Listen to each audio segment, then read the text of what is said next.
করছি পুলিশের সেই ধাওয়া, দেখছেন পুলিশের সেই ধাওয়া। দর্শক,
সুপ্রিয় দর্শক মন্ডলী, আসসালামু আলাইকুম রহমতুল্লাহ। আশা করি সবাই ভালো এবং সুস্থ আছেন। স্বাগত জানাচ্ছি আমাদের আরেকটি নতুন ভিডিওতে।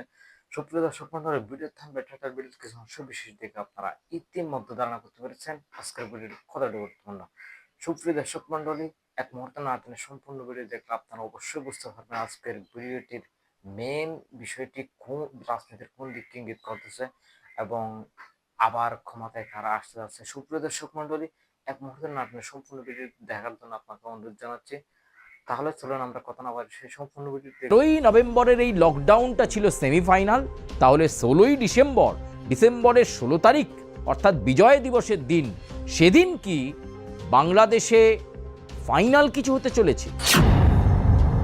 অর্থাৎ এই বাংলাদেশ যোগ যখন ভারতবর্ষ জানতে পারল, ঠিক তখনই ডক্টর ইউনূস অন্তর্বর্তী সরকারের প্রধান উপদেষ্টা তার কাছে মেসেজ পাঠিয়ে দিলেন ভারতের জাতীয় নিরাপত্তা উপদেষ্টা অজিত দোভাল। কড়া ব্যবস্থা ভারত কূটনৈতিক চ্যানেল মারফত নেবে এবং আন্তর্জাতিক ক্ষেত্রেও বিষয়টিকে জানাবে। ঠিক তখনই কিন্তু ডক্টর ইউনূসের শরীর অস্থির হতে শুরু করলো, ভয়ে কাঁপতে শুরু করলেন এবং কাঁপতে কাঁপতে তিনি চলে গেলেন সেনা কার্যালয়ে। এবং সেনা কার্যালয়ে প্রায় 2.5 ঘন্টা বৈঠক ডক্টর ইউনূসের। আমরা একাধিকবার আলোকপাত করেছিলাম যে 13ই নভেম্বর থেকে বাংলাদেশের পরিস্থিতির মধ্যে কি একটা আমূল পরিবর্তন দেখা যাবে। 13ই নভেম্বরের লকডাউন থেকেই কিন্তু বাংলাদেশ একটা অন্য মাত্রা নেবে, বোধহয় তাই। সেদিকেই দিক নির্দেশ করছে বাংলাদেশের জনগণ। আজকে দেখুন, ঢাকা যে মূল রাস্তা, সেই মূল রাস্তা একেবারে নিস্তব্ধ। আজকে শুধু ঢাকা নয়, আজকে বরিশাল, অন্যদিকে মিরপুর, চট্টগ্রাম, এছাড়াও আরও একাধিক এলাকা, নারায়ণগঞ্জ, ব্রাহ্মণবেড়িয়ার দিকের অংশ, সমস্ত এলাকাগুলো আজকে একেবারে থমথমে। বাংলাদেশের একাধিক জেলায় আজকে বলা যেতে পারে শুনশান রাস্তাঘাট, এই হিসেবেই সারাদিন কাটল। অর্থাৎ শেখ হাসিনা এবং আওয়ামী লীগের যে কল ছিল যে লকডাউনকে সফল করতে হবে, সেই লকডাউন কিন্তু আজকে সফলতায়। এবং শুধু তাই নয়, বাংলাদেশের শিক্ষা প্রতিষ্ঠান, স্কুল, কলেজ, বিশ্ববিদ্যালয় সব জায়গাতে একটা ছুটির আমেজ, এ কথা বলা যেতে পারে। ওই কতিপয় দু একটা লোকজন হয়তো রাস্তাঘাটে বেরিয়েছেন এরকম, কিন্তু বাংলাদেশ আজকে পুরো লকডাউনের মেজাজেই কাটালো।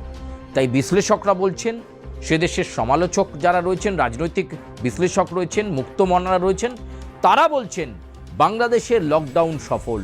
আর এই লকডাউন সফল কিন্তু যে ইঙ্গিত দিচ্ছে, অর্থাৎ ডক্টর ইউনূসের বিদায় ঘণ্টা বেজে গেছে এবং ডক্টর ইউনূস বুঝতে পারছেন যে অন্তর্বর্তী সরকারের প্রধান উপদেষ্টা হিসেবে তিনি পদে বহাল থাকলেও তার দেশের ওপর যে তার যে শাসন ক্ষমতার নিয়ন্ত্রণ, সেই নিয়ন্ত্রণ একদম নেই, সেটা তিনি লুজ করে ফেলেছেন।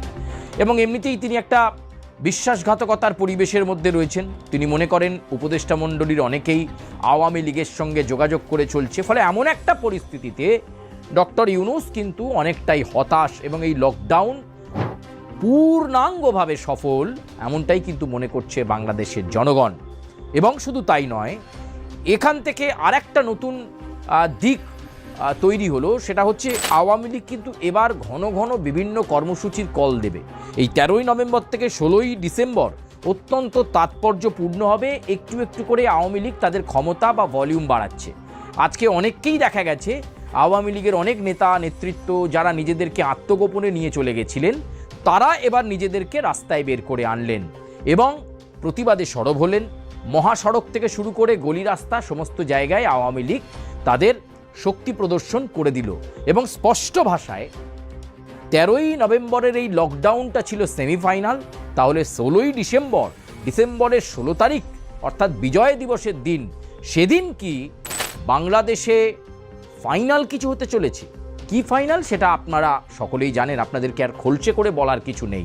শেখ হাসিনার প্রত্যাবর্তনের জন্য একটু একটু করে দিন গোনা শুরু হয়ে গেছে এবং ভারতও কূটনৈতিক চ্যানেলে চেষ্টা করছে।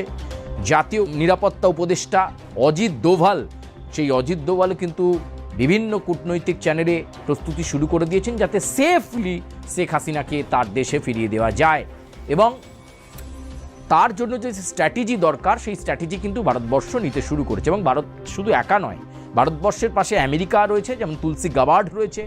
আবার অন্যদিকে অন্যান্য দেশও কিন্তু এই বাংলাদেশ ইস্যুতে এই মুহূর্তে ভারতবর্ষের পাশে রয়েছে। ঠিক এই সময় বড় কাণ্ড কারখানা করে ফেললেন ডক্টর ইউনূস। আপনারা জানেন যে দিল্লিতে বিস্ফোরণের ঘটনা ঘটেছে এবং এই গাড়ি বোমা বিস্ফোরণের পর তদন্তে নেমেছে কেন্দ্রীয় তদন্তকারী সংস্থা। সেই তদন্ত করতে করতে এই বিস্ফোরণের যে বিষয় এবং সেই মামলার তদন্ত করতে করতে বাংলাদেশ যোগ পাওয়া গেল। এক নারী যিনি কিনা বাংলাদেশি নাগরিক, তিনি এই গাড়ি বোমা বিস্ফোরণে অন্যতম চক্রী। অর্থাৎ এই বাংলাদেশ যোগ যখন ভারতবর্ষ জানতে পারল, ঠিক তখনই ডক্টর ইউনূস অন্তর্বর্তী সরকারের প্রধান উপদেষ্টা তার কাছে মেসেজ পাঠিয়ে দিলেন ভারতের জাতীয় নিরাপত্তা উপদেষ্টা অজিত দোভাল। আর সেই মেসেজ পেয়ে থক করে কাঁপছেন ডক্টর ইউনূস। কাঁপতে কাঁপতে তিনি কি করবেন কি না করবেন বুঝতে পারছেন না। একদিকে লকডাউন সফল হচ্ছে আর অন্যদিকে ভারতবর্ষ জানিয়ে দিল বাংলাদেশ যোগ আছে। বাংলাদেশের নাগরিক দিল্লির লালকেল্লাকে আসলে অথবা চাঁদনি চককে টার্গেট করেছিল, টাইমারের ভুলে সেই বোমা ফেটে যায় দিল্লিতে ট্রাফিক সিগন্যালে।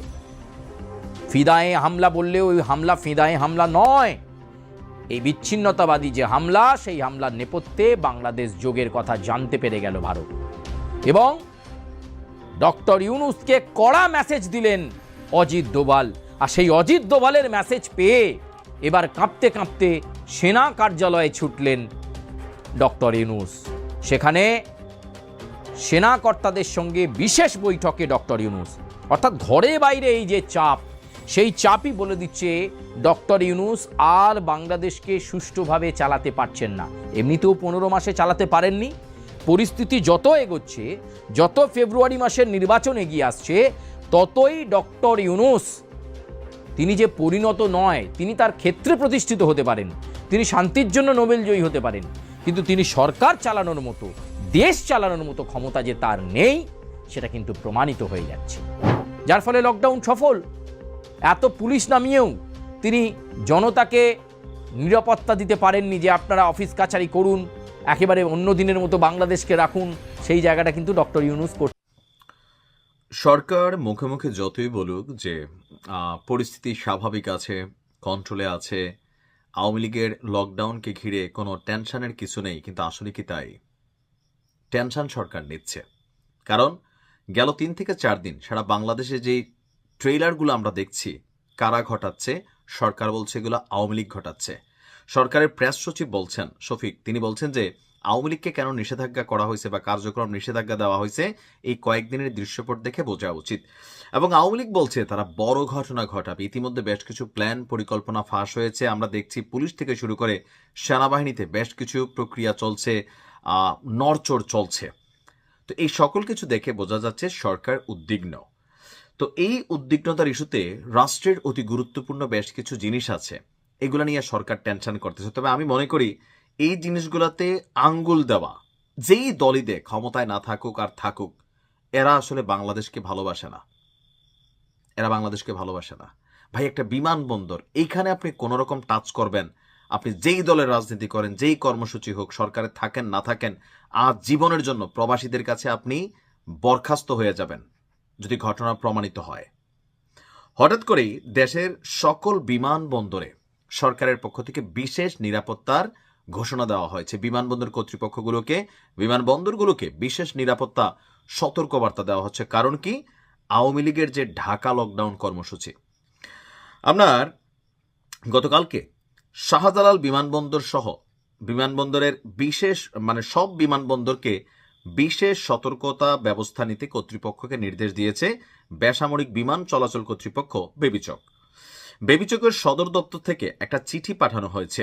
বলা হয়েছে, সাম্প্রতিক সময়ে শাহজালাল বিমানবন্দরের কার্গো হাউসে অগ্নিকাণ্ডের ঘটনার পর থেকেই বিমানবন্দরগুলোতে অতিরিক্ত নিরাপত্তা ব্যবস্থা জোরদার করা হয়েছে। এর পাশাপাশি বাড়তি সতর্কতার নির্দেশনাও দিয়েছে সংস্থাটি। বলা হয়েছে যে সব